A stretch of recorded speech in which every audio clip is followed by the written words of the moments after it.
गुलाबचंद कटारिया अब असम के राज्यपाल बन गए हैं और उन्होंने वहां अपना पदभार भी ग्रहण कर लिया है। जो कटारिया कभी पूरे मेवाड़ में अपना दबदबा रखते थे और मेवाड़ की 20 सीटों पर उनकी पसंद या नापसंद चलती थी, अब आने वाले जो विधानसभा चुनाव है राजस्थान के, उन सभी सीटों पर जो सियासी समीकरण है वो बदलने वाले हैं। चाहे कोई माने या न माने, लेकिन कहीं ना कहीं भाजपा के आला कमान ने गुलाबचंद कटारिया को सियासत से अब साइडलाइन कर दिया है, या यूं कहें कि एक तरह से मार्गदर्शक मंडल में बड़े सम्मानित तरीके से बिठा दिया है। साथ ही यह भी संदेश दे दिया है कि भाई साहब, जहां आप पूरे मेवाड़ की सीटों पे अपना दखल रखते थे और अपनी पसंद या नापसंद चलती थी, अब बस बहुत हो गया, अब बाकी लोगों का नंबर है, उन्हें आने दो। अब मेवाड़ की बाकी सीटों की अगर हम बात तो खैर समय समय पर करते ही रहेंगे, लेकिन सबसे बड़ा जो खेला होने वाला है वो है उदयपुर शहर की विधानसभा की सीट, क्योंकि यहाँ पर 2003 से लगातार गुलाबचंद कटारिया चुनाव जीतकर विधायक बने हुए हैं। ऐसे में उनके उत्तराधिकारी के रूप में कोई ना कोई ऐसा मजबूत चेहरा ही देखा जाएगा या उसको लाया जाएगा कि वो अपने आप में एक अलग पहचान रखता हो।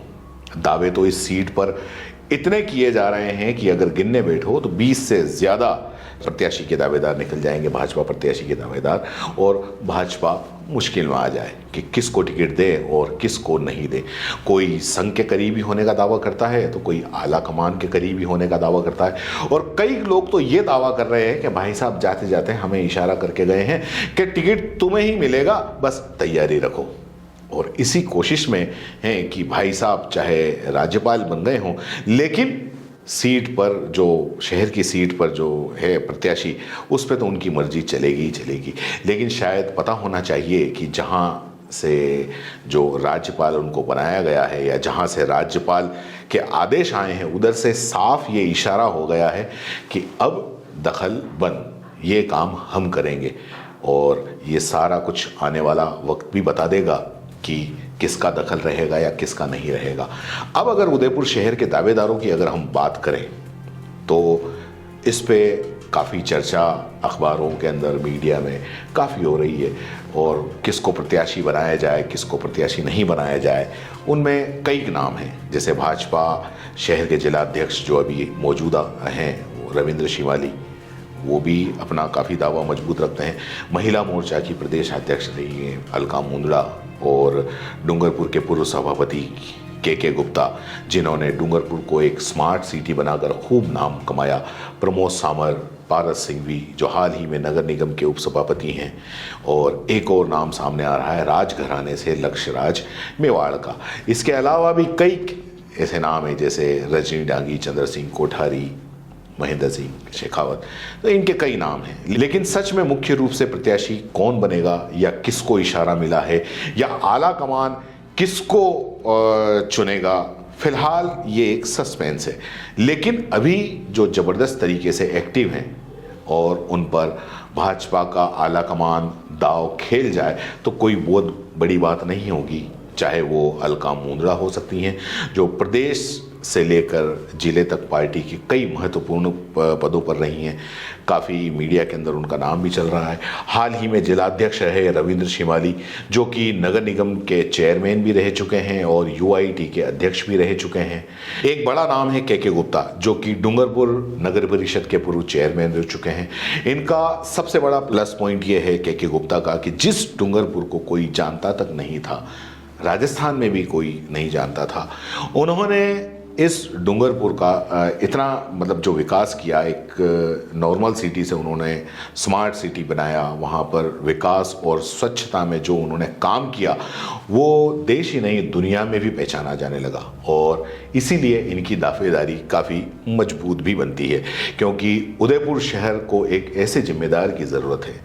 इन दिनों वो काफ़ी एक्टिव भी हैं के गुप्ता साहब, और काफ़ी समाजों में उनको काफ़ी समर्थन भी उनको मिला हुआ है। इसके अलावा प्रमोद सामर भी एक बड़ा नाम है, जो अक्सर पार्टी के कई बड़े पदों पर रह चुके हैं और हैं भी सही, और राजनीतिक गलियारों में इनके नाम की गूंज भी है।